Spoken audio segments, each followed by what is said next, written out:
Yep. Hello. I look forward to sounding like a fucking robot What? today through our terrible connection. My name is 'Cause Ben. I play video that. games. Video games are good or See, horrible. so you don't even have to do that voice because you sound like a robot on my end. So it's already Well, I thought maybe if I talk like a robot, it'll like through the magic of internet latency, like make it sound normal for you. I'm yeah. pretty sure that's how it works. So Yeah. yeah, this is like I think it's an omen. Like the universe is like, hey, you morons, quit doing this show.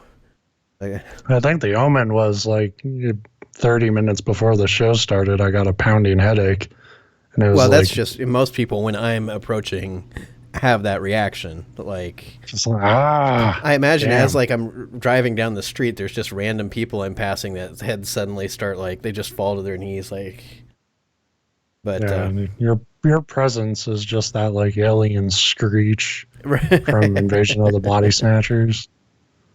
uh, So so stuff. We got good uh, stuff, we got a few games to talk about this week. I guess. Yeah, If we want to be that guy and just talk about video games all the time when there's clearly important more stuff interesting. going on. Yeah, yeah. I'm trying to think of a single important thing that's ever happened. Yeah, Like, I can't think of anything. yeah, No. yeah. I mean, I played a Bloodborne card game over the weekend with my friends. Oh, I didn't know that that Yeah. was actually out yet. I knew it was. I No, thought that it was still like. Wasn't that something that was kickstarted, or did they actually just release it? I have no idea. I didn't actually know the card game existed until my brother was like, "Hey, I bought that," and I was like, "Oh, cool." Like, no, you Um, didn't. I bought it. It's mine. yeah. Um, Wahaha. it's actually pretty fun. Like it's a cooperative game in the sense of like the whole game's like structured around like you being in a chalice dungeon, sort of like that's the quote storyline, and then you go through like a deck of monsters that some are normal monsters, and then there are like three boss monsters, and then you get to the final boss. And anytime a monster is played, they have like an effect on the round. So like it'll be things like you take a hit every fucking turn or something, Oh, and well, that's uh, basically every monster in Bloodborne, like the actual game, right. right? Well, I mean, it's fucked up because the like each enemy has its own damage rank, and that associates with a different color die. And but all the dies have this ability that if you roll a one, sometimes there will be a one with a plus by it, and that means you have to keep rolling. And we were having like the worst fucking luck where it'd be like, oh, we'll kill this guy if as long as we don't die when he hits us, we'll beat him. And then it would just be that thing of just like one, one, one, one, and you only have 8 health points. So it's like one, one, one, three, and oh fuck, we're all dead. Um, but it's like it's cooperative, but it's competitive. Like by the end, whoever has the most points wins, and you have to like you have to work together to beat the monsters and get the most blood out of them, but you also kind of have to dick each other over. So it's kind of this like fun, well, fucked up for me because like I'll be like, come on, guys, we have to kill this monster. And I'll lay down like an axe card, and everyone else will just like run off into the hunter's dream and leave me to fight the fucking thing. And it's Well, like, in you fairness, fucking asshole. yeah, when I'm playing the video game version, if I could do that, that's what I do every time. Like where you summon help to a boss fight, you'd summon and be like, okay, let's take this on. Well, I'm gonna go back and like refill my bullets, but I'll be back. Don't worry, take care of this yourself, Yeah. Phil. Yeah, but I actually won the first game, even though I was getting like fucked over the most, just because like every time you kill a monster, you get a trophy, like one of 3 trophies, and those trophies add up to points you get at the end of the game. And just because I was there to fight every monster pretty much to the end, I got all the fucking trophies and got all the points. So Congratulations, millennial. yeah, I what do you mean millennial? I stuck it out. That's not a millennial trait. That's true. Uh, The millennials would be the rest of your teammates that like get. We were they sitting there wanted when to Ben did hand it it to trophy. them. Yeah, yeah. But No, that's it's which is sounds cool. my favorite thing. Fucking people bitching about millennials. Yeah. Just tell kids to get off your lawn while you're Well, at it's it, the because you're funniest thing to me is they act like they're the first generation to think that the younger generation is like terrible. It's like, yeah, it's just no self awareness of like, maybe this is a people thing. Like maybe people in yeah. general I are wonder just what pretty bad. I'm sure your parents said, "Wow, this next generation are really driven, upright people, and we're glad they do things their way instead of our way." Whatever. But It usually depends what they're talking about. If they're talking about why aren't you paying more rent, it's you fucking millennials.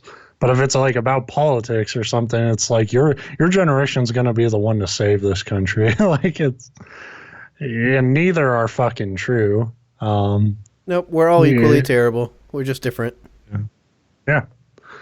Um, but That was a weird tangent, that but no, that sounds cool. yeah, I yeah. like when games don't like do the clear. I mean, it sounds like it's relatively geared towards cooperation, but when they throw those like cooperation, but like little twists into But it, there's a winner, right? and that's a very Bloodborne / Souls esque attitude to a board game or a card game of like, yeah, I mean, you are all trying to survive the nightmare, but only one of you can really survive the nightmare.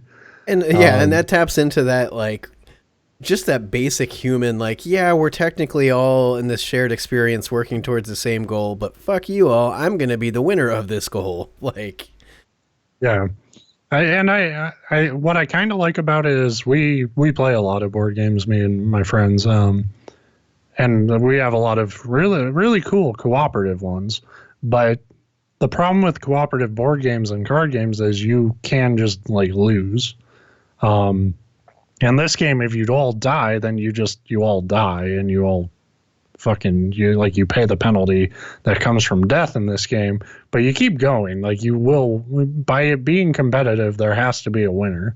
So even if you just all fucking suck, somebody's going to win the game, and there's that sense of satisfaction that you can't really have in like most cooperative games where it's just like, oh, you got like fuck you luck, and so now you like we have one game, Pandemic, which yeah, is just like, hey, the goddamn disease spread across the entire globe in one fucking turn because you dumbass drew the Shanghai card, and it's gonna fuck everything up.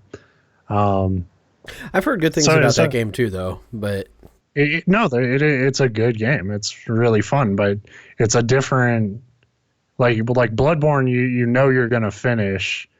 Like one is more of a like endurance challenge. Like yeah, one's like, I don't know, I don't even know if we're gonna fucking survive this because my idiot brother brought the fucking expansion that makes everything a million times harder. So, uh, yeah, and that's how how all cooperative games are, and they kind of have to be for them to be engaging. There has to be like a challenge, and you have to work together and stuff. This like you could just kind of smack your head at the fucking table and you'll eventually finish, but like to actually win you still have to plan, and you have to cooperate, and then you have to like realize like when the guy you're cooperating with is getting ahead of you, and you have to find a way to like fucking dick him over. So you'll play like a cannon card that like he's low on health and he just needs to survive like this next monster attack. So you play your cannon card, which does 1 damage to fucking everybody, and but like whoops.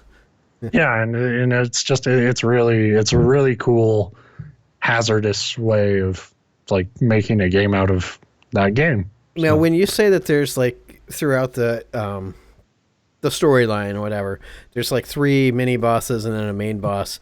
Is it the same every time, or is there like a deck of bosses that you draw from? there's a full deck of monster cards, and those have like the mini bosses in them, and you'll like there's way more than 3. And then what I kind of liked is the final boss cards are really big, so they're their own separate thing. But there's I want to say like 6 or 7.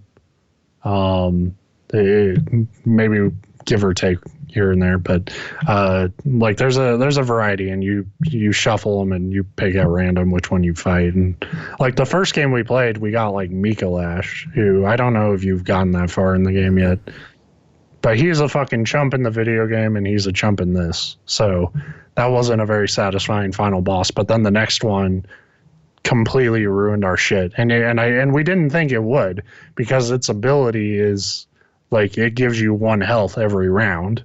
But now you see why, because it does a fuck ton of damage. So yeah.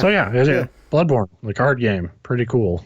Which now Bloodborne, that just world in general is pretty awesome. So anything that you can anytime you can get back into that and experience it in a different way, that's. I mean, and it's not so much like you're not really. Like, it doesn't really capture the world of Bloodborne, but it captures the tools of it. And, like, it applies those tools in a way that seems, for someone like me who plays a lot of this type of stuff, like, it seems really familiar. Does it do the thing where, like, every time it's my turn, I go to roll the die, and it says, haha, you did it slightly too soon or slightly too late, and you get just smacked in the face by a friend? Like, you missed your counter. Nope, actually, you don't. Guess, but...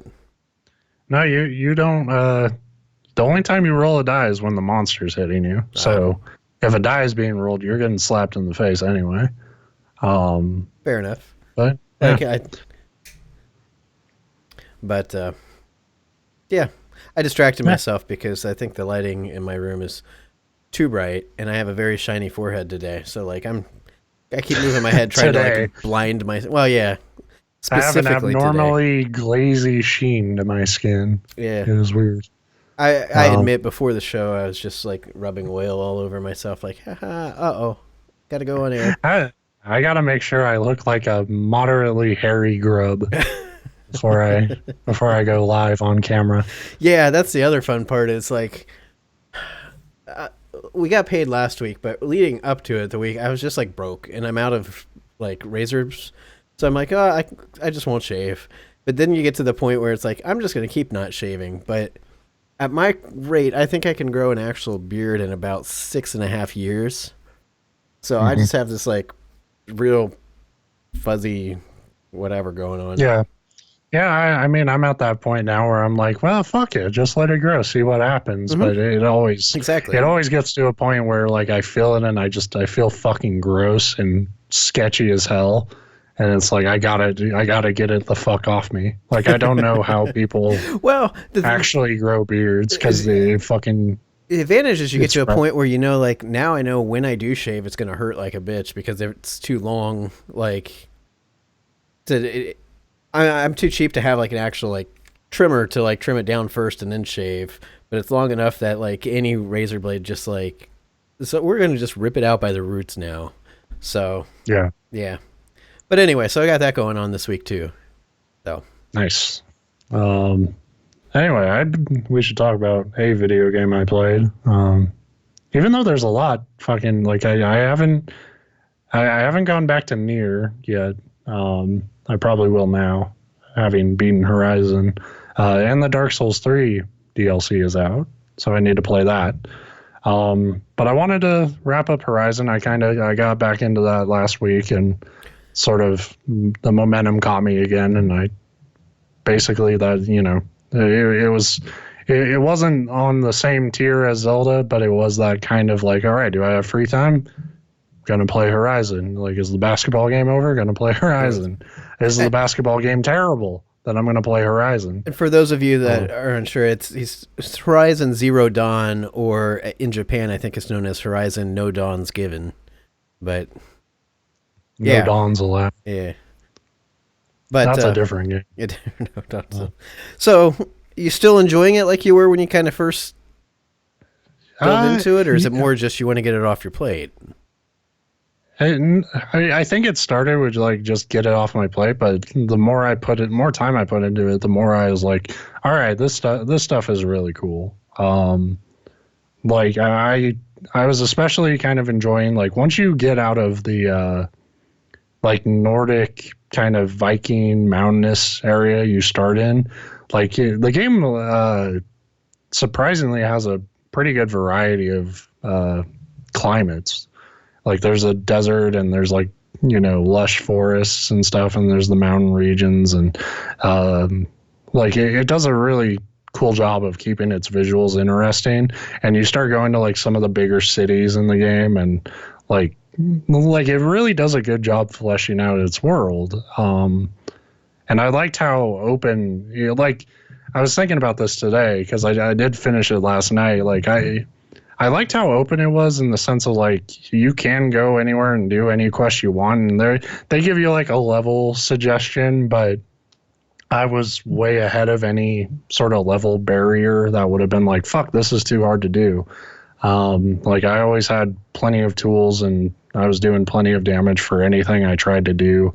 So I could just be like, you know what, I'm not going to do quests. I'm going to go up into that fucking northern region and, collect some of these things on my map and just see what's up there. And the only reason it kind of feels limited is because I played fucking Zelda so recently. Because the only thing that like it locks you out of is like major story locations where it's like, oh fuck, can't get in there, and then you come there later in the story and then like the door's just wide open to like whatever dungeon you were about to go in. And like I said, like that's only like a huge limitation now that Zelda exists, which is kind of a fucked up place for Horizon to be in, but it's still a pretty open game, and I appreciated that. Like I did like all the side stuff before I ever really touched the second half of the main story.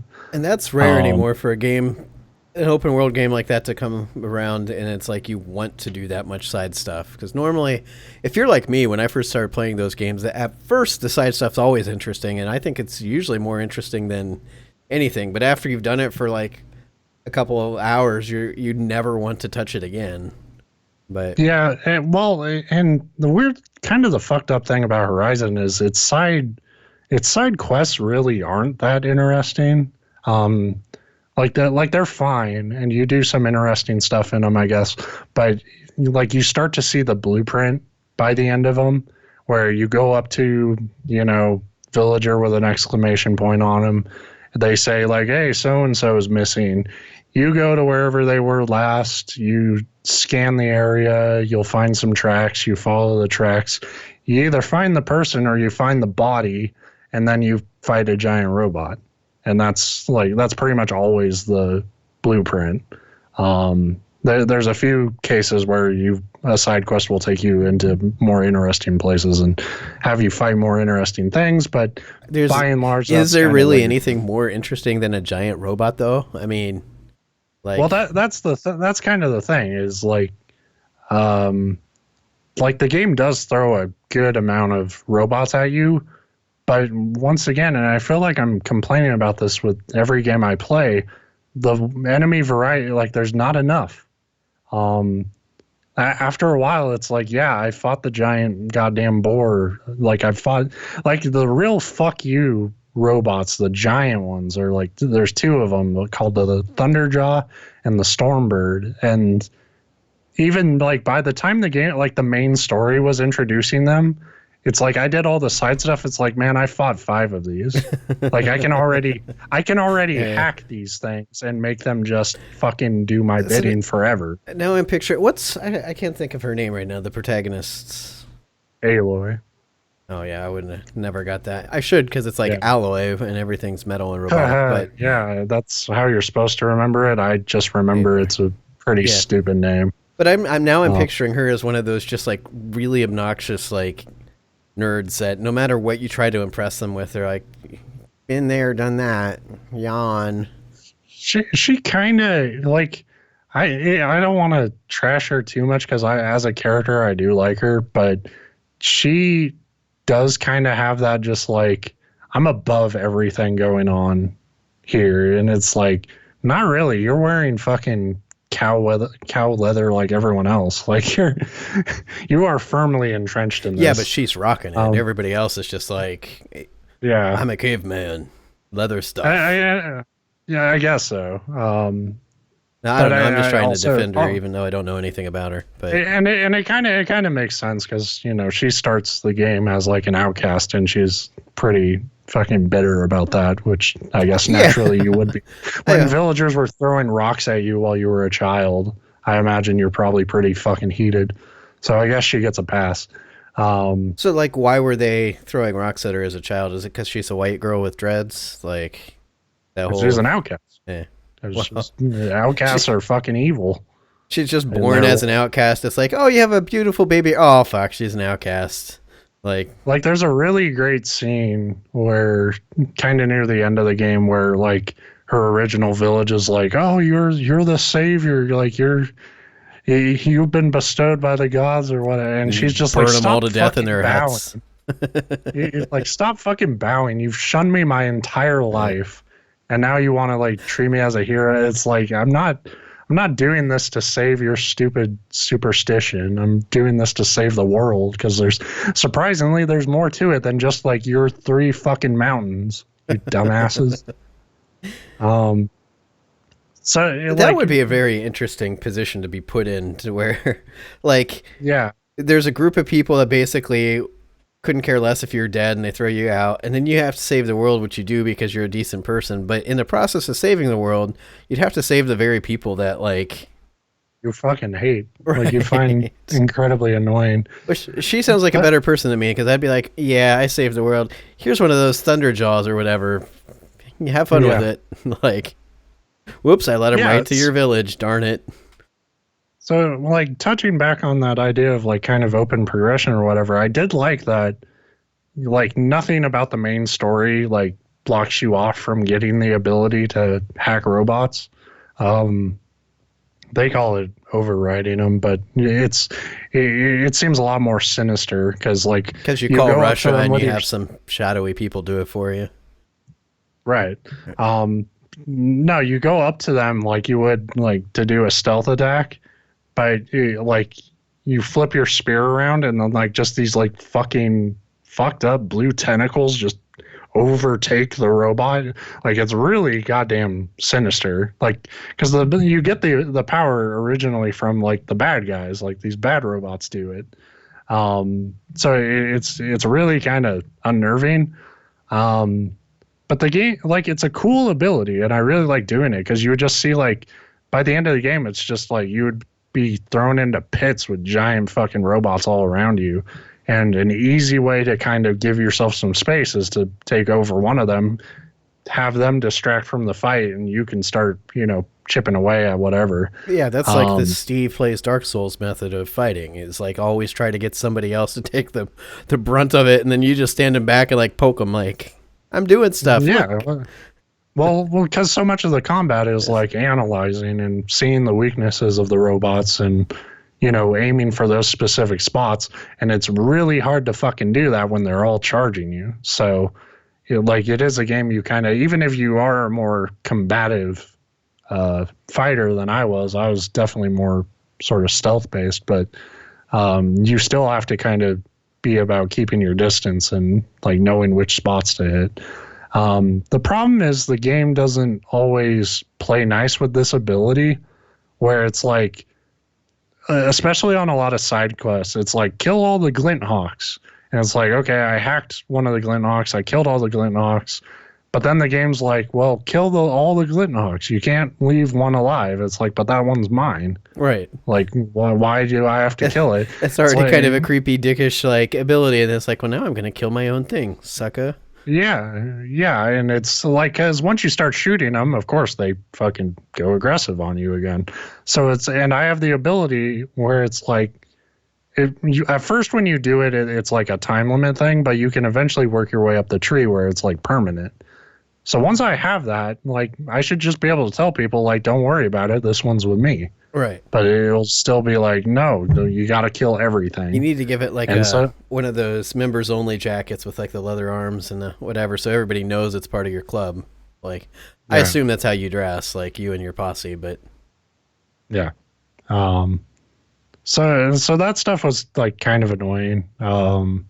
Like that, I was talking about it on Twitter before I finished the game. Like, I can't not compare this game to Zelda.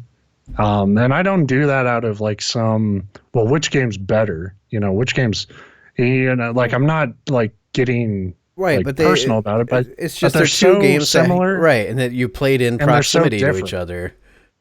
Yeah, and they're two different approaches to a certain style of game, and it's really interesting to compare them. And I was talking about like how I think Zelda tries to break the sort of established formula in like too many ways. In the sense that like I feel like as much as I like Breath of the Wild, it lost a lot of its content that I love about Zelda, which is like the unique dungeons. When there's only 4 of them and they don't feel that unique, and then there's just you sort of replace it all with shrines. That sort of establishes kind of a new bullshit formula. And then on the flip side, Horizon kind of plays it too safe at certain points, and you're just like, like just let me fucking go anywhere. Let me try to climb goddamn anything I want and Hop on the back of one of those big like brontosaurus robots and just ride right off into the sunset. yeah, that's the thing. You can only ride like 3 fucking different types of robots, and none of them are cool, and all of them are slow. Like, and there's so much in between areas you go in that like I never wanted to use that ability because there's just like I didn't want to miss stuff. Right. So you're running across the entire goddamn world on foot. See, now I just thought, because I know one of your kind of fake complaints about, well, not really fake complaints, but one of the things that you had brought up with your comparison was that Horizon doesn't have the leaf to glide around with like Zelda does. Yeah. But I assume that you said the one major robot thing was a Thunderbird. I assume it's like a pterodactyl type robot. Yeah, Stormbird. Stormbird, yeah. So that's DLC fodder for you right there, where you can just like hack one of those and like have it carry you by the shoulders, and you can just soar wherever you want. See, that would have been a fucking excellent idea. Certainly. The problem is, I would still never do that because there is a million fucking places to fast travel. And this is something I think Breath of the Wild just kind of does better. In the sense like, yeah, you do have the paraglider, but also fast traveling doesn't immediately get you to wherever you need to go. Like I talked about how I did all the side stuff and kind of the collectible stuff before I really touched the main story. That meant I had the map entirely filled out with all the fast travel points well before halfway through the main game. So yeah, then it just becomes like, oh, you need to go over here. You're like, okay, click. Yeah. And they try to limit that initially by like you have fast travel packs, so you can only fast travel if you have one of those, and that's fine for the first area. But once you get out of that first main area, you can just buy an infinite fast travel pack, and why wouldn't you do that as soon as possible? So I did that, and like I had all those checkpoints, so I could just anytime the main quest was like meet me here, and then I would just bloop, I'm here. Well, what's next? Yeah, a lot of games have that problem. I kind of last time I tried to get into Skyrim, now you have to unlock each point by visiting it once, but then it just becomes that, oh, go take out this tower of bandits, so you blip to the closest thing, and then it's weird because that is a tough thing to balance. If you I've played games that you can't fast travel, and that can get old quick, cause like Red Dead Redemption. I think you actually could. I guess you had the stagecoach, the same type of deal, but like you just got sick of having to like at first you're like, wow, look at these open vistas, and it's so like it literally takes 15 minutes to ride from this town down to this one in Mexico. And at first you're just like, wow, this is cool. And then the second time they ask you to do it, you're like, ugh. And then the third time they ask me to do it, I'm like, fuck this game, I'm done. Yeah. Like, so there's that balance there, but it does cheapen it if you can just basically warp everywhere. You find yourself, becomes almost like a checklist of like. Yeah. Like with Horizon, it seems especially tough because by that point I didn't want to, like, I had been to all these places before. So it was like, yeah, I want to just go there immediately. And if I had to do like more Horizon shit to get around, I would not have, like, I would have been pretty annoyed. I would have found that stuff kind of tedious. The reason it kind of works in Zelda is, like, even though the checkpoints are a little more far off from wherever you're going to go, getting around in Zelda is really fun for the most part. Like, getting caught on the side of a cliff in the rain is a fucking nightmare, but like being able to like go to a checkpoint and then like find the nearest cliff, fly off it to whatever direction you're heading, like that's just, you know, that's a really smart way of traveling. But in this game doesn't have that, so it's not like, yeah, if they cut out some of the checkpoints, like, yeah, I would run around more, but I would literally just be running around more. But anyway, sort of off the gameplay, I was honestly surprised how much I ended up liking the main story, because part of what made me do the side stuff was the fear that, like, oh, this main story sounds kind of generic, like a nation swept up in a civil war, and you know, and then there's evil robots, and it just sort of feels like I've done that shit before. I mean, it's just Romeo and Juliet in a different time period, basically. Right. You've never seen Juliet like this, kicking ass. Robotic dinosaurs. Yeah.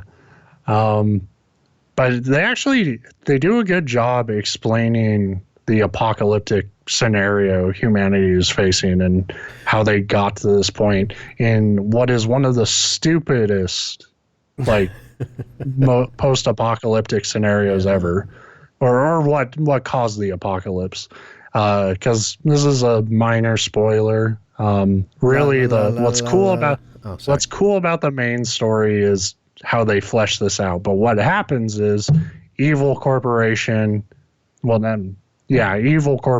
basically made war robots who can self-replicate, and they feed off of all living matter. That seems like a bad idea. No shit. and of course it doesn't fucking go well. And but they do a cool job explaining like how everyone tries to clean up after that mess, like why there is still human life, and like how they flesh all that stuff out is really cool. I'm glad to hear it's just that initial thing is so fucking stupid. Yeah, but that does seem like, because I know, and I think did you say you finished the main story, or you're getting? Yeah, I have after just before the show started, I platinumed the game. Okay, but it sounds to me, and I don't really want specifics because we don't really want spoilers on this episode, but like the ending has some ambiguity to it. Like it doesn't necessarily give you like a clear. Well, people were talking about this. I remember Jeff Gerstmann kind of talking about it, how he was almost disappointed that there's a post-credit scene that like leaves the door open for a sequel, which we're almost certainly going to get now because it's like the best-selling like first-party original IP on the PS4 now, taking that title from No Man's Sky. Go figure. And I kind of understood that like argument a little bit, because the main ending before the credits is really good. Like it resolves. But it's finished. It's not like a Dark Souls-esque like, what does this mean? It sounds. See, I thought from the way people were talking, I thought it left it a little bit more like open to interpretation. I didn't get that vibe at all. Maybe I'm just like listening to. There's some people out there where you can be like, yeah, here's the end. John killed Dave, and they're like, or did he? And it's like, yes. It's like, but did it really mean it? It's like, no, this literally is what, and they're like, war, shut up. It's like my old lit teacher in high school. But but anyway. But yeah, the question they kind of leave you with in the post-credit scene, it was a question I was thinking about leading into like the final mission, where I was like, okay, well they have explained everything else to me about this story, but they haven't explained this part. So and that question is, Would this game have been better with a male protagonist? Dun dun dun. Why is she a girl? Horizon 2 will literally be the exact same game with a male protagonist, and they'll be like, ha ha ha, twist. Look, I know you all liked it, but imagine if she had a dick. Wouldn't that be cool? No, it's like it was a question I was thinking about, like, okay, well, they haven't answered this one, so they either have to like shoehorn it in this last mission, or they're going to use that to like leave the door open for a sequel. And I was glad that they addressed it at all in that like post-credit scene. You know, and they didn't try to bring it up in the final mission. Like the story you're experiencing there is intact, and that's just sort of like the final loose thread that they can unravel into a second game if they so choose. I'm a little worried about a sequel in the sense that part of what I liked about this story was Aloy growing from sort of a justifiably so, but a self-centered kid. Like she wants to know where she came from, why she's an outcast, all that stuff. Like, it's understandable, but seeing her grow and realize like there's a lot more to the world than just her and her desires and what her responsibility. I still haven't made that journey in life yet. Yeah, that's why it's a great story, is because most of us never grow out of that. Right. But like, that's such a cool story, but you can't do that again. Like you can't, like you can't do that with Aloy again for a second game where she's like, what's she going to do? Be more mature? like she's well, now I filed my taxes on time. Right. I thought the ending overall was like, it was a really beautiful one. Like for her story and the story of that world. It's just like making a second one. Like, in some ways I would look forward to it, because one of the characters is played by Lance Reddick. And if you don't know who Lance Reddick is, he is just a notoriously intimidating actor. Like, he always plays these really kind of vicious sounding characters. Well, I mean, he's got a vicious sounding name. It's yeah. But he's not like the villain in this game. He actually kind of helps you out throughout most of it. But his delivery, like, he's such a fucking, like, he's just a prick. But he's like, you know, we need information. Keep going. And like, Aloy's fucking crying. He's like, stop fucking crying. You know, go. I don't give a fuck how many robots there are. Keep going. I just looked him up, by the way, and he's one of those actors, and we'll get into it when we get to what I'm playing, where it's like, as soon as I see him, I'm like, oh yeah, I know that guy. Then I go through his credits, I'm like, not seen it. I don't think I've seen a single thing that he's in, but you still know who he is. Yeah. Honestly, I've mostly seen him from like comedy shows where he plays scary versions of himself. But he's fantastic in this game, and I didn't know he was in it until he showed up, and then I was like, holy shit, I knew that voice sounded familiar. Because I pissed my pants as soon as I heard it.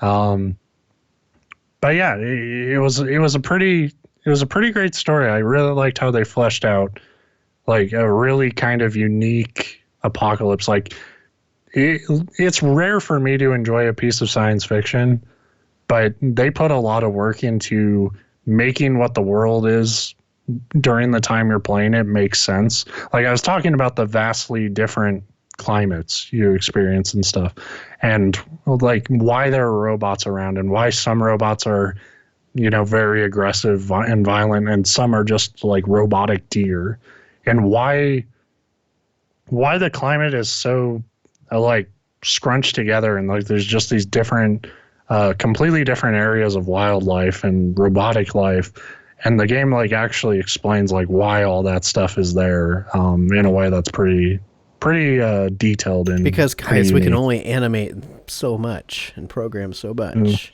Right. And it explains kind of like, well, in this world where there's robots and stuff, why are all these people like tribesmen? Why is humanity taking this huge step back? Like, they don't just, it's not it's not so obvious of like just like it's not the Fallout thing of like, oh, we survived the apocalypse, time to become bandits and shit like that. Like, right. like Well, they actually flesh it out pretty well. and that's cool because that's kind of what appeals to me because it seems like, of course, correct me if I'm wrong here, like you're good at doing, and I often am, but it seems like the people of Horizon like don't necessarily know the full history of what happened. No, and it's that ignorance that kind of explains where they are and like why Aloy can just like go into a room and come back out and everybody's like, oh, you're a god. Like Jeff Gerstmann reviewed the game and he said something pretty interesting about how any sort of like technology we have now to a more limited civilization would seem like magic. Right. Like if you just brought your fucking phone to like an ancient civilization, they'd burn us at the stake. They'd probably kill you. Yeah. Yeah, right. They'd kill you immediately and worship the phone. You know, Or and it's just that thing too. of like, it'd be like it's Satan's brick. yeah. Well, in fairness, nobody would understand what anybody else. You'd be trying to explain it like, no, guys, it's just a phone. I'm from the future, and they wouldn't speak English, and yeah, it would just be. I mean, it lends itself to like both dramatic action or comedy, and both have been done. But right. Well, I mean, if you went to an ancient civilization with your phone, you would just call your friend, put him on speaker. And then they would think that's the voice of a demon, and then they would fucking bow. That'd be one sweet phone too, because there'd be no cell towers, but you'd still have reception. Like, yeah. Well, it's a smartphone. We're in the future. Yeah, instead of like the 4G network, it'd be like the 4D, four-dimensional network. So really, the phone companies have us set up for this technology already. They're just waiting for the time travel part to kick in. But like that's what's cool about this world is like the people are all kind of ignorant of the technology that surrounds them, and they see it as this more magical thing. As Aloy starts to learn, kind of like the people who built this shit were really no different than the people now. Picturing the tribesmen like all in a circle, just chanting "Intel inside, Intel in." Oh, we worship the cloud here, child. Well, yeah. But see, by then, you know how like those things get distorted. They're like, oh, the god Amazon cloud. It's like, yeah, okay. Totally. But no, it sounds like a cool game. The one thing I did want to say about the story, though, like I like how they fleshed it out. In terms of the pieces of the story, I didn't always like how they told it. It kind of violates the show don't tell philosophy, and I'm somebody who I don't hate audio logs as much as other people. I think they totally have a place. Certainly, in certain I think they're kind of styles cool, of games. It shouldn't be your main like storytelling device, but anyway. Well, I think they can be, but you have to pace them that way. And I think the original BioShock was a good example of it because crappy game. Right. Terrible. Nobody liked it. But it's a good example of audio logs. But this game, it throws like 5 of them at you. Like you'll go to these main story locations, and some of these story missions, like you don't really fight anything. It's all about learning kind of what happened to you and what happened to the world. And you'll just like, there'll be like 6 rooms in these bunkers you go into, and every room has like 4 or 5 fucking audio logs in it, and they all want to fucking play at once. And then a cutscene's happening while the audio log's playing. You got to turn it off. Then you got to go back in the menu. Try to find which one out of the fucking giant goddamn sheet of audio logs you've collected. Those issues are so perplexing to me because that makes me. It's like, did you play your game before you put it out? They did, but that's something that I couldn't imagine a single. The problem is what parts of your story do you want people to understand, because you're going to throw me into cutscenes and shit anyway. So clearly you want to tell this story. So why not just tell me this story? Why are you making some of the stuff optional and then making some of it, mandatory, and then you're throwing it all at me at once. Well, and it sounds like they're expecting you to like pick well. up one and just stand still and listen to it, which I never do because it's the most boring thing in the world. Well, because and the game doesn't train you to do that. So you scan one and the audio log plays, but there are 4 more around and these icons are just all over your screen. So you want to go like check them off. Yeah. You're just programmed to by these games. So the fact that it just sort of didn't pace that stuff well, it's a nitpick, but it's kind of a clumsy way to tell what I think ultimately is the game's best feature, which is it tells a really interesting apocalypse story. It stumbles by doing that instead of just if they just paced it a little bit better. If they decided, we'll incorporate more of this dialogue into, what's going to happen in the next mandatory sort of info dump, and then we'll make these things a little more optional. Just spread them out more. So I'm not all right, fuck, I got to wait for this guy to stop talking. And they're pretty long too. The one thing I'll give other audio logs is most of the time they know their pace, 3 or 4 sentences of information. These fuckers go on forever.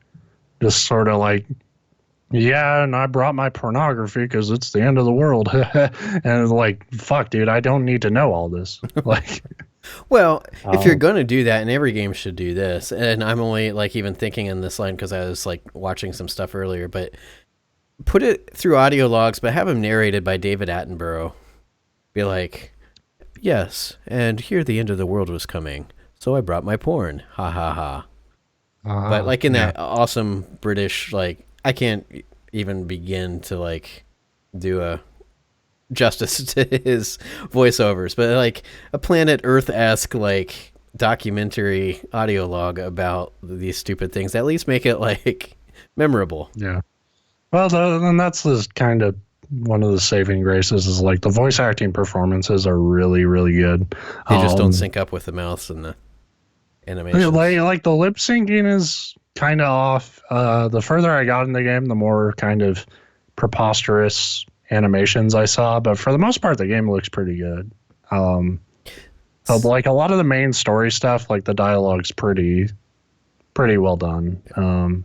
It seems like when you go further out and the characters become more minor, the expressions and stuff just don't really fucking make sense, and there's no matching to the mouse. So that's just kind of weird. And if you're going to shit on Mass Effect 4, you kind of have to do it with Horizon a little bit. Even though one looks way fucking better, in my opinion. But yeah. Mass Effect, right? Yeah. Yeah. No, I really want to play it. And I talked about last week how I was kind of doing this back and forth between I'm going to buy either that or Mass Effect. And I haven't bought either. I put them both in my Gamefly queue because I recently resubbed to Gamefly. And I've got because I'm a sucker, I did the 2-game plan, which initially is stupid because they sent 2 games pretty much at once. It's damn, I can only play one of these at a time anyway. And then I remembered why I did it, because when I sent Final Fantasy back, they got it last Friday, Thursday maybe even. And you get your little notification because I have the app on my phone. And it's oh, we've received Final Fantasy. And I'm cool.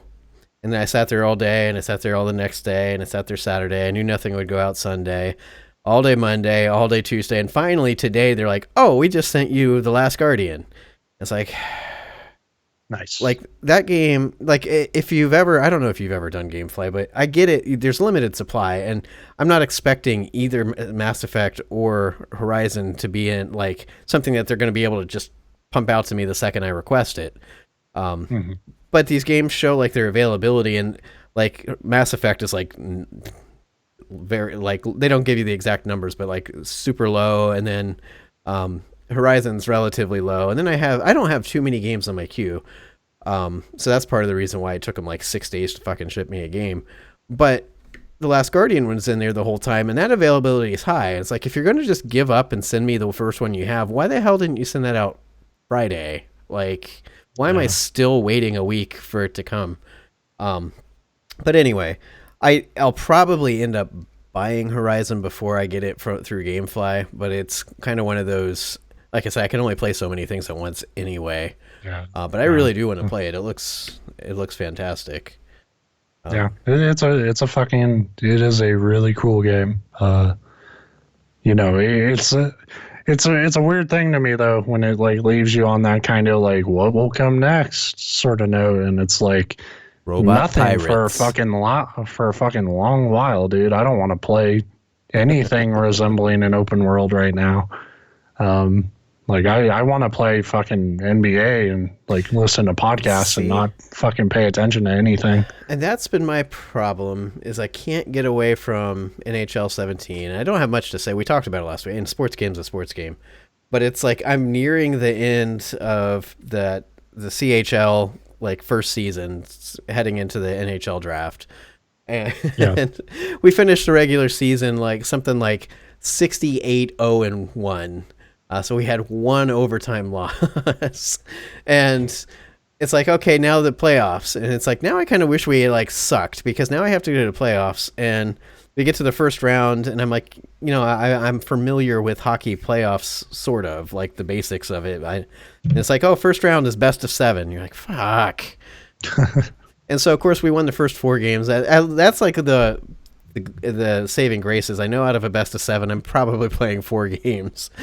And then it did something really stupid. I got injured in the last of the 4 games, but I didn't even know it at the time. It was just like afterwards, it does that thing where the like little dialogue pops up and it's supposed to be your coach or whatever. It's like, oh, we have an update for you on your injury. It's like, oh, it's the update that I have an injury because I was unaware.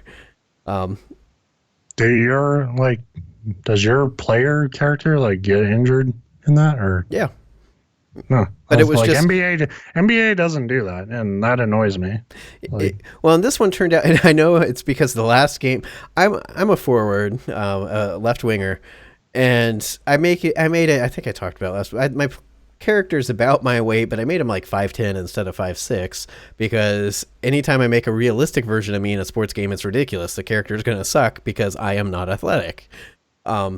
But anyway, he's still relatively undersized, and he's a winger. So I don't get too physical, but the last game I was throwing body checks left and right, and I like it was really like the first game I even successfully checked people, but the one guy like flattened him and his helmet went sliding across the ice, and I'm like, fuck yeah. And then I trucked somebody else like just as hard, but his helmet didn't come off. So I imagine the injury happened in one of those collisions. But it was kind of one of those, it's like, oh, you have a minor elbow injury and you'll be out for 1 game. But because we had 3 games off, I was actually back before the start of the next series. What kind of pissed me off, though, is because, those games, you've played career modes, and it's like, oh, do you want to sim to your next whatever? Well, since I was injured, it's like, oh, do you want to sim to the draft? And because it doesn't give you an option to sim to the next game. So I'm like, okay, whatever, just keep simming. And then it was going for a while, and I got a little concerned, so I like hit stop simulation and looked, and sure enough, it had simmed like the next 4 games of our next series. It's like, you fuckers. God damn you. Right. But we won the series. We had is another best of 7, and we were like 3, and we had lost 1. It's like, that's unrealistic. My team would never lose. But it more makes me mad because I don't know what my players, growth was over that period because it simmed it. But so we get through that, and I get to the next series. It's like I'm on my 3rd best of 7. It's like I just want to be drafted at this point. I may never play the game again. Like you just have that. Your goal in that game is, well, a lot of goals. But my point is, I just want to get drafted and find out what NHL team I'm going to be put on. And then once I find out, I'll be like, okay, I'm ready to not play this for a while. But yeah. So I've been playing mostly that. But I did start. I picked up Until Dawn. Which is funny. You're playing Horizon Zero Dawn, and I'm playing like 50% of my game is Dawn. I didn't expect. A lot of people had spoken pretty highly of it. It's one of those. So there are people that I really respect and like, but there are also those people that are just like perennially optimistic. Like they just seem to love everything they play anyway. So it's like, is this really going to be? You can say what you mean, Derek. You're talking about Derek. Derek. Well, it's not him, but that's a great example of that kind of gamer. But it's like, is this really going to be good, or is this going to be one of those? It's good if you overlook every flaw it possibly has, which is a ton. No, I like it a lot. It does have kind of janky, like old school tank controls, like Resident Evil or Silent Hill. A little bit updated from that, but it took me a little bit getting used to the controls, and they're still not very good. Um, But I mean, like, you can give that a pass, I think. Like, I know there are Resident Evil purists and shit out there who will argue with me until the fucking cows come home that it was the best way to design it. But like, I think it works for something like Until Dawn, which is trying to be an interactive horror movie. right. Um, And that's what's so like funny. this is like Resident Evil is an action game, really. Yeah, and I know there's So going to be it like should action segments in this, but yeah, it works better. It's still always jarring when you're like in a house and it's like, okay, walk to the next room, and suddenly you're at a completely different like fixed viewpoint. But it works. What's more surprising to me is I absolutely hate just that whole like teen slasher flick, like Friday the 13th, Jason. See, I watched somebody streaming Until Dawn, and it seemed like the developers hated that shit too. Well, that's what's so Like, that's good the about vibe I it got. is it's like it grabs that vibe, but it's not trying to take it seriously. It's very much just like a parody of like the teen. Like every character in this is the most ridiculous, like basic teen cliche. You've got like the sex-driven jocks with their like airheaded girlfriends that are also like, it's all about let's sneak away somewhere to do it. Ha ha ha! This will be great. There's a handful of characters that I actually like, but I think that's what helps. Because normally in these games you get so stressed about like, oh no, like I need to try to stay alive. This particular one, like most of the characters, I kind of want dead. So you're just exploring the game, waiting for something to jump out and happen. And if you don't successfully navigate it, it'll be like, oh well. Yeah. But I'm really enjoying it. The acting is really good. And this is what I was getting at when you mentioned that guy in Horizon.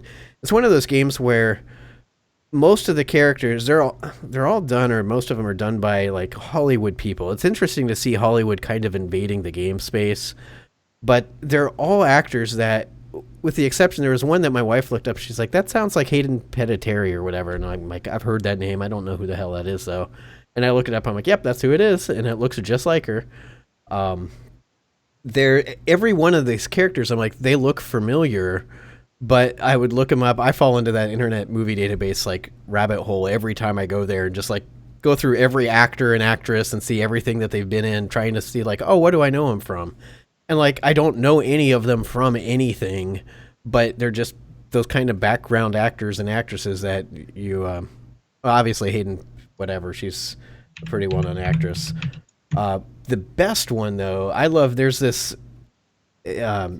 Psychologist, and I don't know where they're going with this, but it's Peter Stormare, and his character's name is Dr. Hill. He was in Fargo, and he was in that fucking, what the hell was that movie with Bruce Willis and the asteroid? Armageddon. Yeah, he played the generic Russian. Oh, was he the movie? Yeah, okay. I've not seen. I'm familiar with both those movies. I need to watch Fargo. That's like a classic, but yeah, Fargo's excellent. And it's one of those movies that I know I would like if I watched it. I just never have. But I was that way for years. Like, people were telling me to watch Fargo, and I finally did like 2 years ago, and it was great. Well, it's like Goodfellas. I knew it'd be good. I knew it'd be something I like. I never watched it. Then when I watched it, it's like, okay, this is immediately one of my favorite movies ever made. But I mean, Goodfellas is a little. It's weird to say because it's such a long movie, but Goodfellas is faster than Fargo. Well, completely different types of movie, but it's just from a like, oh, this is a classic, and I know it's a classic for a reason, and I know it's kind of up my alley as far as what I like. But one of the best Steve Buscemi performances, because he's such a slimy shit heel who's so incompetent at being a fucking criminal in that movie. It's really entertaining. But yeah, I saw Peter Stormare as the psychologist. I was like, that's. Even before I saw anyone play the game, I was like, that's immediately the best part of the game. And he's got this like weird, like lispy way that he talks. It's just so freaking creepy. And that's one of the things that I love about this game so far is it's all just slasher flick trope cliche, but they're setting it up in such an interesting way where, at the point that I'm in, I'm only in like chapter 3 or 4. Nobody's died yet except for the intro people that have to. I mean, that's part of the story. I don't think it's possible for them to not die. But they keep setting it up, and like every character, like the brother of this will be a minor spoiler, but the intro sequence, the 2 twin sisters are the ones that die or go missing, and their brother was like there that night, but he was passed out drunk. And he's inviting everybody back to this secluded cabin for a party under the pretense, oh, I need, it just means so much to me for everybody to come back out. And it's like, yeah, no, it doesn't. You're fucking pissed and you're going to take your revenge. But then you have this creepy ass psychologist that's up to something too. And like all the question, and I don't even know how that fits in because it'll just cut away from the game to these little psychology segments. And I can't tell if they're going like fourth wall with it. They intentionally like, you can't tell what character's sitting in his office that he's talking to. If any, it might just supposed to be you because he keeps referring to it as the game and as you play the game. And I'm like, okay, so fourth wall or like something else. And then there's like these. Oh, damn it, Peter, are you real? Then of course there's like the newspaper clippings about some weird loner that lives out in the mountains that the locals have always been like kind of suspicious of. And then there's the guy that warned the 2 sisters that go missing, like their family is like their dad's rich from like movie. Those are things that you find through like almost the audio. A lot of it's not audio, it's clues throughout the game, so I'm still piecing that together, but you can tell they're well-off family. But I came across a newspaper article about where he had warned him not to build his like movie studio on sacred Indian ground, and then there's some like supernatural elements to it because it's on sacred Indian ground. So it's like, okay, you've just set up like 8 different movie villains that congratulations, you lit the Molotov cocktail of horror. Right, like are they all after me? Is this all like subterfuge? Like it's really cool. I'm enjoying it a lot. Like I said, the writing is super cheesy, but it's supposed to be. They're not. I think it's a slasher film, right? And even like you've heard me complain over and over throughout the years about horror games relying solely on jump scares. At this point in the game, I don't think I've really. They've shown like some like the guy like holding the knife, how they do like the Michael Myers thing where your characters are inside a cabin talking, and then it'll like the camera will cut and you'll see this like guy holding a knife outside the window staring at him, but the characters don't see it yet.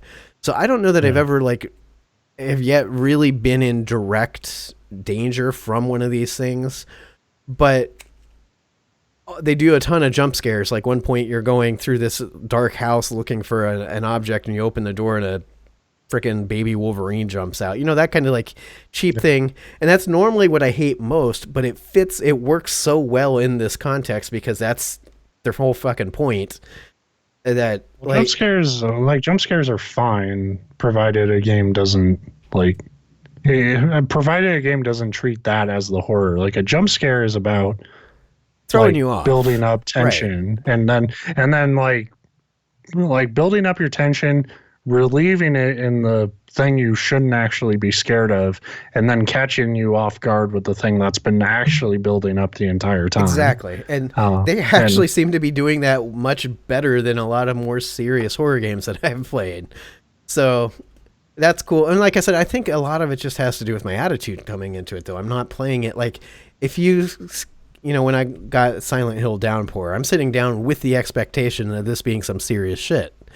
Until Dawn, I'm sitting down with the expectation of this being a bunch of stupid fucking teens out in a cabin in the woods that are getting slaughtered by something or everything. Yeah. So I wonder if like how good horror games would seem if you sat down with them with like no expectation for, like if you didn't tell me, I'm trying to think of an example like Dead Space. If I sat down and played Dead Space, like if you didn't tell me that was trying to be a horror game, I probably would have never like picked it out, and then I probably wouldn't have criticized it so much for not being that scary. Yeah, and to be fair, and I've conceded this all along because there's people that really love Dead Space, and it's like, well, and I don't even know that they were specifically, going for anything other than like more of the BioShocky shooter, like, oh, it's horror because there's it's scary and there's monsters, but it's really about action, shooting. I mean, the game's called Dead Space. I assume they were striving for some horror, but that's the thing. Like, I don't hate Dead Space. I enjoyed it. It's just I don't think it's a very scary game. Yeah, I mean, it can be. It's atmospheric, but it's like anytime that something can come at you, it's going to. And but you compared it to BioShock, and I think that's a apt comparison. Like, if you called BioShock a horror game, I'd be like, no, not really. right. Like, BioShock is just it's kind of a fucked up dark fantasy, but it's not really it's not horror to me. Right, it's got some horror elements to it, but and I wonder if like that part of that is like, can a game only really be horror in my mind if there's some element of like you're powerless?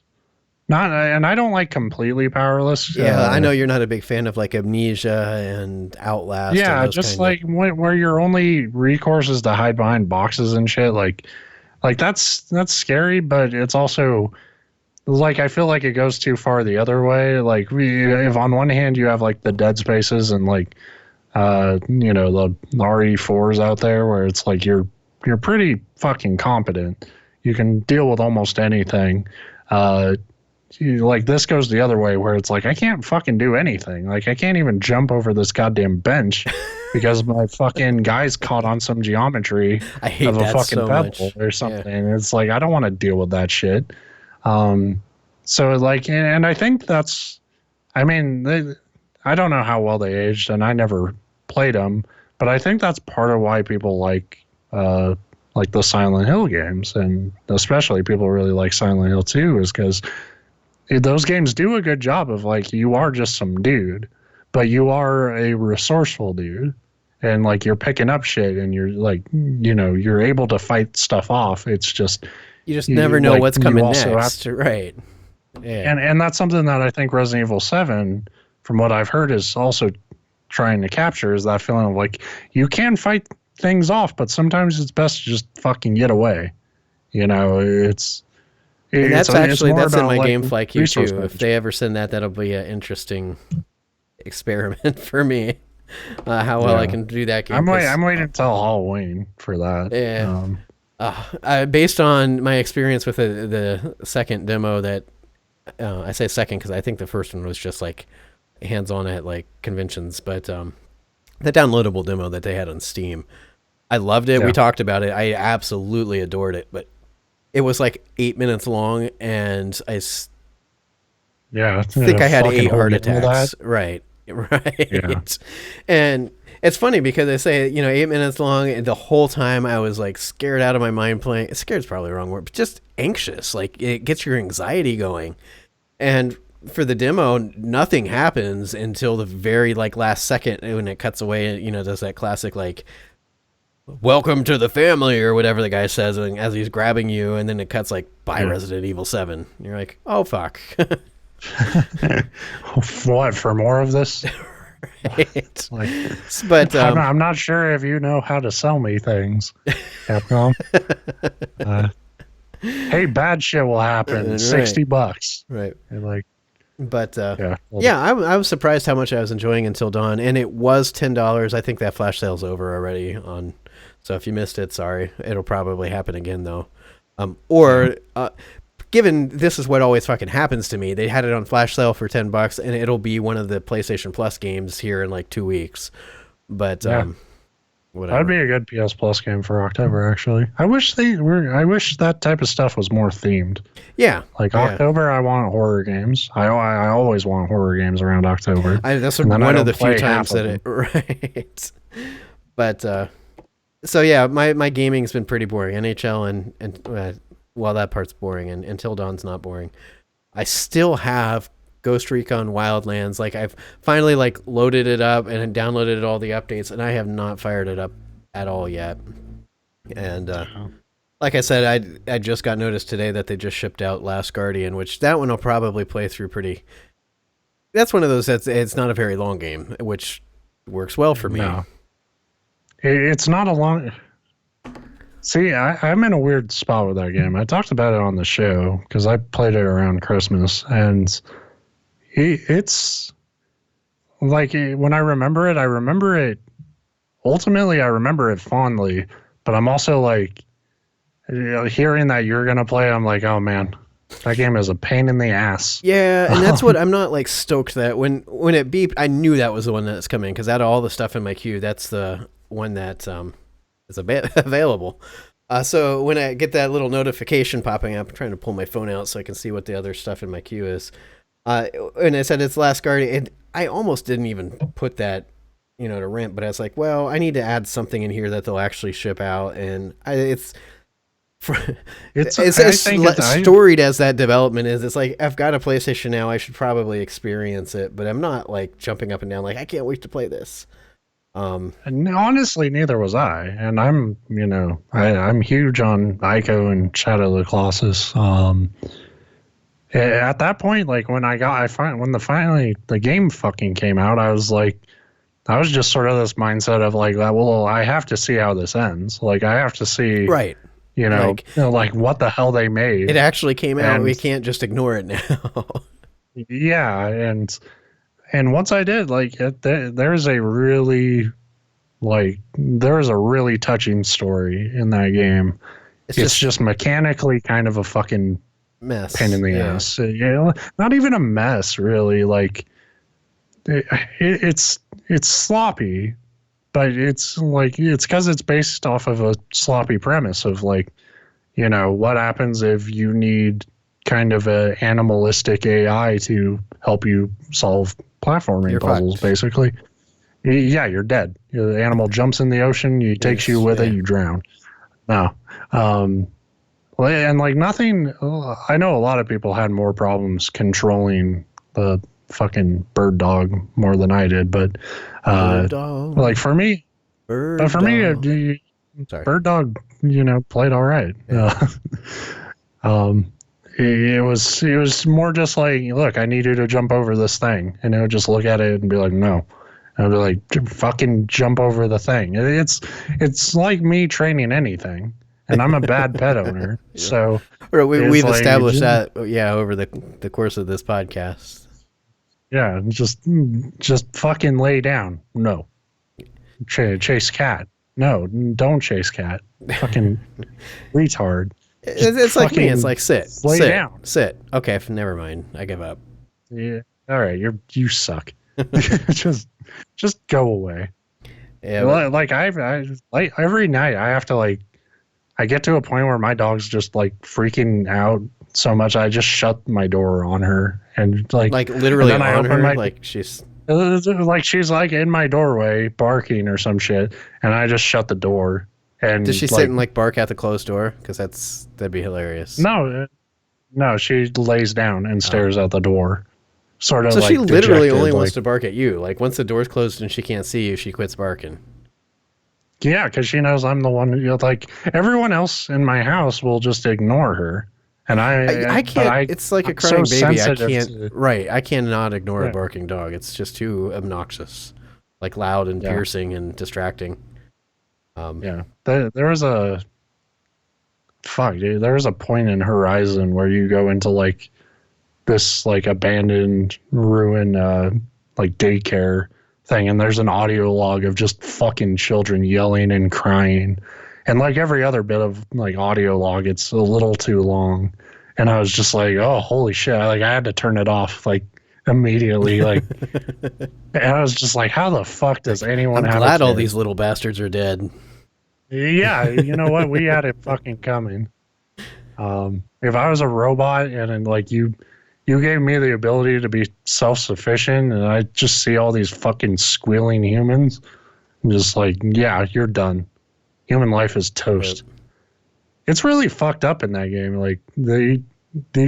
Why would you make a self-replicating robot to begin with? When that feeds off of living material. If anything, right.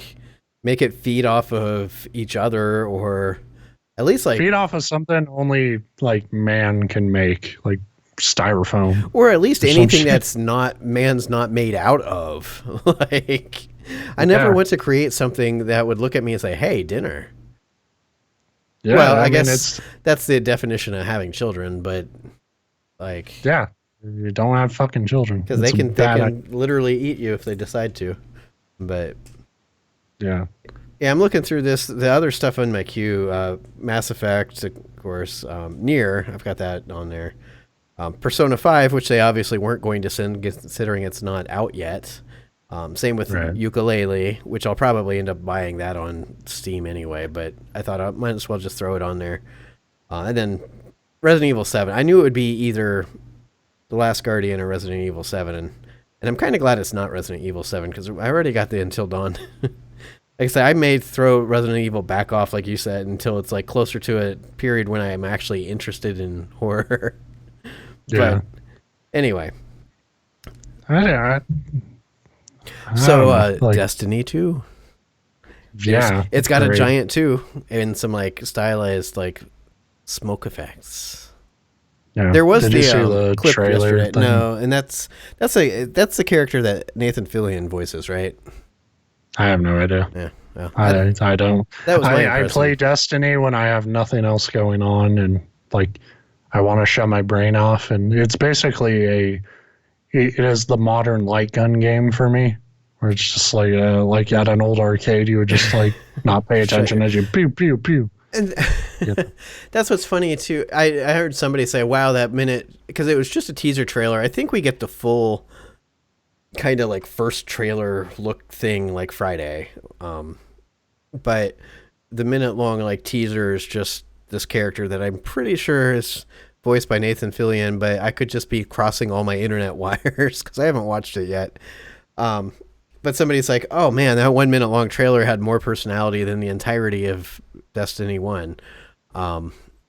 And then a lot of people are excited because they're like, "Oh, I think that means they're like, it looks like they're addressing all the problems with the first." And I'm like, or you'll get the exact same game. Like, Yeah, I don't. Yeah,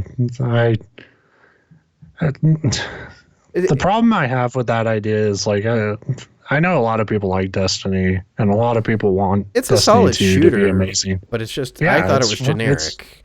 Like Yeah, it's like a Call of Duty. totally. It controls well, it feels good, it works, but it's just boring. It is what it is. There's Right. no real unique hook to it, and then that's fine. But like people were reminding me about like that when they were talking about Destiny having like a fucking like 10-year plan or some shit.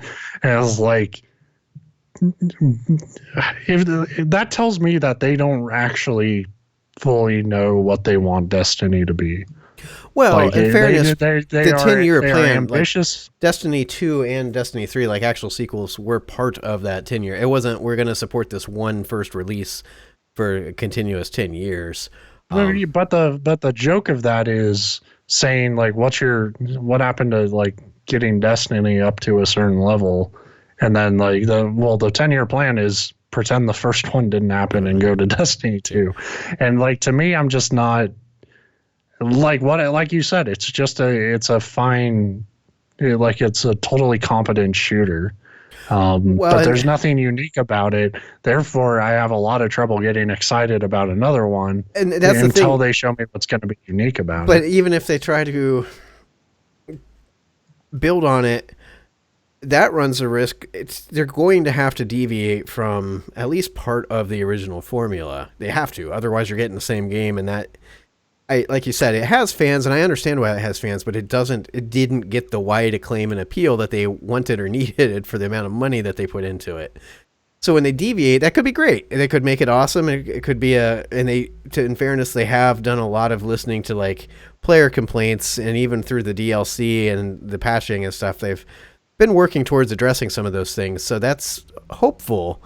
Or they could add a bunch of new shit and make it even worse. Like you still have the same generic game, but they break the stuff that actually worked well. So who knows? And it's hard to get super excited. It's always funny to me. Gamers seem to have like the shortest term memory. Like I joke that I have no attention span, but gamers as a whole just like put that to shame, because they fall into this cycle where it's like, oh, we're 100% devoted to this developer in this game that's not even out yet. Then the game comes out and it's not what they wanted, and they're like, oh, this is disappointing. This developer sucks. The developer says, here's disappointing game, the sequel, and everybody's like, fuck yeah! And it's like, wait. You've literally, the first day people were losing their minds, and they literally had a JPEG of the number 2 with like some smoke effects and shadowy like lighting effects.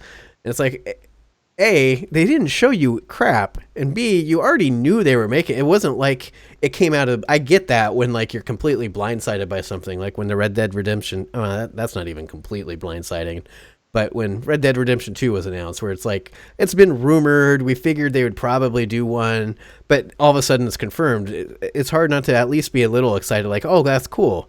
Destiny 2, that's like saying, hey, tomorrow McDonald's is going to make a Big Mac. It's like, well, yeah, that's what they do. We knew it. And then to get that excited based on a picture, it's like, okay. Now, I guess you could argue a lot of people weren't getting excited for the picture. They're getting excited for the imminent, the promise of learning about what Destiny 2 is going to be. So I guess make that argument. Sure. And it is, it's one of those, it puts you in an awkward spot. I'm glad we're not like actual, like credentialed, making our living off a game like journalism news, because it falls into that weird, like I have such an impossible time hyping myself up over nothing that I already knew was happening. Like you knew a Destiny 2 was going to happen. Like where I'm kind of at is like, now luckily last year we kind of saw the best case scenario of like a shooter I had no real interest in getting a sequel and then doing something pretty amazing. Like I thought Titanfall 2 did that really well. So I'm not writing Destiny 2 off. It's just like it'll have to be something drastic like that. You're saying you haven't pre-ordered it yet. Yeah. And it's totally like right now we are in the let's see what happens, but like it will take more than a giant hype fucking JPEG on Twitter to and that's the thing really get me too. And I'm not saying it's wrong to get excited, but keep in mind Bungie and Activision are like two of the best, like the companies best positioned to be able to just slam marketing shit down our throats for the next however many months until the game comes out. So, and if you have that kind of resources, the team size that they have, the money that they have for marketing, if you can't make people excited about your game, that says more than I mean, it's like we've commented before on movie trailers that come out. Even movie trailers for shitty movies usually seem pretty good because they're literally specifically designed to, no matter how shitty the movie is, to pick the best parts of it and make it look appealing. So, I mean, the real news is just when you get those movie trailers that come out and you're like, you have 2 hours worth of film and this is what you choose to show me. Like, that happens with games too, but what I'm saying, they have the marketing department and resources to make anything seem exciting. It'll be interesting to see where they're actually going. Now, one thing that I would like to kind of point out, you remember like when they first started talking about Destiny and first showing it off at probably E3 or one of those, I think E3 is where it first really debuted some like gameplay stuff. And they kept talking about how it was this space shooter MMO, and it's a MMO with guns and is deep history and whatever. And then when the game finally came out, one of the big complaints was it's like, well, it's technically got other players in it, but it really wasn't. If you're playing with other players at all, which that's really the only way to enjoy that game, you're still in these like little war bands of 4 people. And I know there was like certain like very like sporadic like circumstances where there could be like up to 16 people, and then the Crucible stuff, which is just like deathmatch, right? But it really was not. I hate when they call those things MMO. Just because it's online doesn't make it an MMO. That's I think that was kind of something they sort of learned after they were planning in the early stages of planning it. Because I remember like they would show shit early on in that game where it's like, look at all these fucking people around the level. Yeah, like and there's stuff. this giant like creature, and like here comes another strike team flying in, and they land, and now all of a sudden there's more people helping you. Like I remember them showing that, and I wonder how much of that's what I'm getting at with this, was cut because they decided to make the first Destiny available on last gen, on 360. And I don't remember, I think there was a PlayStation 3 version as well. Yeah. And that hardware just I love those platforms. I have nothing against 360. I really liked it, but it did not have the networking abilities for something like that. I don't really want to assume that because, like, what they ended up with was so bare bones that, like, I almost, like, if they thought it was going to really, I think, like, corrupt their vision of what Destiny was supposed to be, then I don't think they would have released them on those earlier gen consoles necessarily. Well, except for they're trying to establish their franchise, though. This, like, I could have seen them doing like the two different versions where they're like, well, these ones don't get this feature, but I don't know. I wonder if they'll add some of that stuff back now that they've moved on. I think I'm not saying they didn't cut that stuff. I'm saying I don't think they cut it for the past gen. I think they probably did it because juggling sort of what little multiplayer there was and trying to, do any more than what they did with the levels, turns out it was really probably pretty fucking hard to do. Yeah, that's true. But at the same time, that doesn't excuse the fact that, like, what you're actually doing in that game is really kind of bare bones shooting. There's nothing really interesting at all in any of those levels. Like, where they kind of went more elaborate and you get an idea of, like, what they wanted Destiny to be. I think you get that more in the raids, where you like the bosses you fight, like, do very specific things and require you as a team to coordinate in very specific ways. Otherwise, if you don't fucking do everything in the right order and do everything at the right time, this boss will fucking unleash like a one-hit goddamn wipe attack that'll just take you all out. See, and that's something I never got to experience with the raids, but that was going to get to one of my complaints about it, is where I did do, some of the missions with not strike teams or whatever the fucking call it, the dungeons or instances, basically. In the early ones, and I guess that's probably what the raids are. But the early ones didn't so much have that, and it really, it didn't matter what the composition of your team was. The different classes had different abilities, but you didn't have to focus on having a balanced team. It was really just, here's 4 people, let's run in, and everybody just shoot everything that they see. Kind of the Borderlands method of co-op, and that's fine to an extent, but it's also shallow. Like, you could the people who really liked Destiny and got into Destiny were the people doing those raids, or the Crucible people stuff. Like me. Yeah, I guess. But that's I never got, because it felt good mechanically, it seemed to work, but it was just like any other competitive shooter out there. But I think there was something to be said about kind of the accessibility of just, like, people could do their giant elaborate raid stuff, or they could just, like, hey, we're, not everyone's online yet, let's do some rounds in the Crucible or something. Like, I think there was something kind of neat about how they had all that stuff structured. Really, the downfall of Destiny to me is just the levels are really barren. Like, there's nothing to fucking, beyond go to the checkpoint and shoot the thing, there's really nothing to do. It's like you have a squad to do these raids, or you have to approach Destiny the way I do, which is like just something for your thumbs to do while you're fucking listening to something or waiting to do something else. Like, if you really don't want to be invested in anything like that, and there's room for games like that, especially right now when I'm fucking tired of goddamn open world games dominating my life. So it's perfectly fine, but the hype that Destiny keeps getting, to me, it seems synthetic. Like it doesn't feel genuine to me. It's like it's like you said, Activision and Bungie can throw enough shit at this to like make people excited. But and I think part of it's the people that are like fans of Destiny, but that they realize they're fans kind of despite of what Destiny is. Like it's kind of their hope, like, oh, maybe this time they'll get it right. So yay. Or maybe more people got into like the raids, and I know the DLC content was a lot better than what they released the Unless game you with. talk to Andrew, but he doesn't like anything that's not Zelda, so. That's true. You could stop that at Andrew doesn't like anything. I'm not convinced he likes Zelda. I watched him stream it the other night, and he didn't. I didn't have the volume on the stream, but I could just feel through my screen.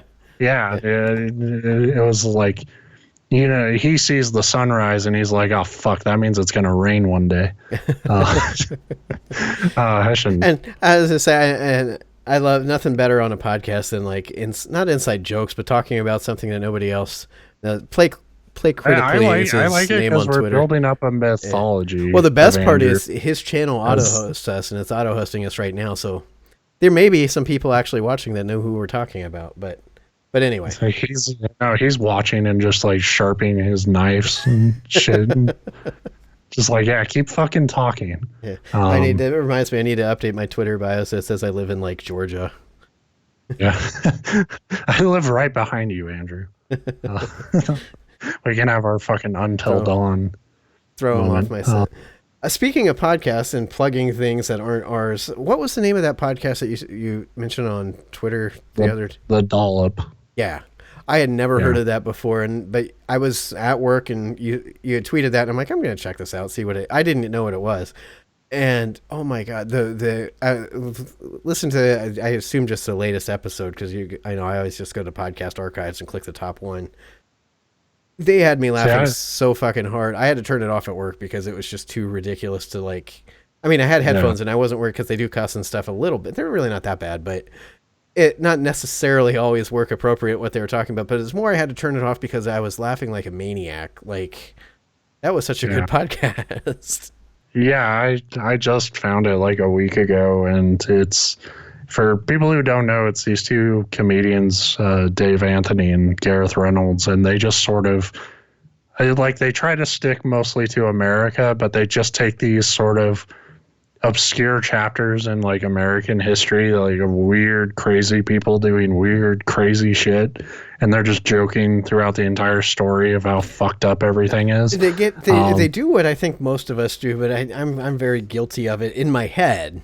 They vocalize it better than I could ever hope to, but where they're talking about a situation and then they just like break into like, they'll start doing the characters like, oh, they're like, this guy did this thing, and it's like, yeah, I'm going to sell you my chicken, and like, but they'll go on and on with it. It's like the Family Guy style of comedy, except funny, like how Peter hits his knee on something, and for 5 minutes, literally, it's just doing it. It's just, they'll go off on a tangent, but it's hilarious. So if you're looking for and it's one of those things where like you're laughing a lot at them, but you're also like, oh my God, I can't believe this shit really happened. Right. Like the situation's funny, and then they're making it funnier. And like, I decided I can't listen to it at work. I probably can't listen to it at the gym because I'll die. I'll be in the middle of something and just like drop a weight on my face. So I probably should just start listening to it while I'm playing NHL or something. Very good podcast. That's why honestly, that was a good portion of why I spent so much time doing the extra shit in Horizon, was that like I wouldn't have to listen to too much dialogue, so I could just like go in a direction and listen to this fucking show and fight robots. And like it is like, I don't like plug podcasts too much. I listen to a lot, but I don't plug them too much on my Twitter. But this one is one of the best I've ever heard. Yeah, it was fantastic. See, I'm the kind of person, I don't listen to a lot of podcasts just because I don't have the occasion in my like day-to-day like routine that I have a lot of time where I'm sitting and free to listen to stuff. I've tried listening to things at work, but I can't pay attention to what they're talking about and work at the same time. This one helped a little bit because I had headphones in, but I know I missed a bunch of it. But I tend to go towards like the serious, almost like educational. Like I love 99% Invisible. There's like This American Life, like those kind of like they're just about random things, but they're kind of storytelling and you learn something. This one is not in that genre. Well, you do, I guess. You learn history, but you learn like obscure, weird ass history. Useless history that will never win you money on a game show, but it's hilarious. So, The Dollop. Yeah. Yep. And I like the name too. And it just reinforces my constant belief that every fucking person alive is better at coming up with podcast names than I am. Like, I don't True. Yeah. I mean, that's how we ended up back. We've tried different names for this, and now I was just like, fuck it. It's the Njoystic show because we're Njoystic and it's a show. Like, ta-da. I almost like I don't actually address this show by its name. I just say welcome to the show. Or right. But it has to have something for like the YouTube playlist to list. Right. But yeah. Anyway. Yeah, that's probably a show. Yeah. Speaking of bad podcasts, that's the end of ours. Ha ha. Yeah. Now you can go listen to a good one. See, and that's why we're back because we shouldn't have talked about it. Yeah. Fucking shot ourselves in the foot. Now they have something actually entertaining to go listen to. In fairness, like if we ever lost people that were going to listen to us anyway to a show like that, I'd be like, well played, the Dollop. You deserve it. No, I wouldn't recommend it if I thought we were putting out a better product. Right. Like this is like, we're not. It's not even like a Coke or Pepsi thing. It's like we give people like fucking bathtub water, and like bathtub water that old people have been in, and then like we're saying, you might just want to go get a Coke if you're really thirsty. Well, with ours, you might occasionally find a prune, but yeah, but you could go buy prunes at the same place you could buy a Coke. So yeah. Anyway, yeah. That took a weird turn, but it is what it is.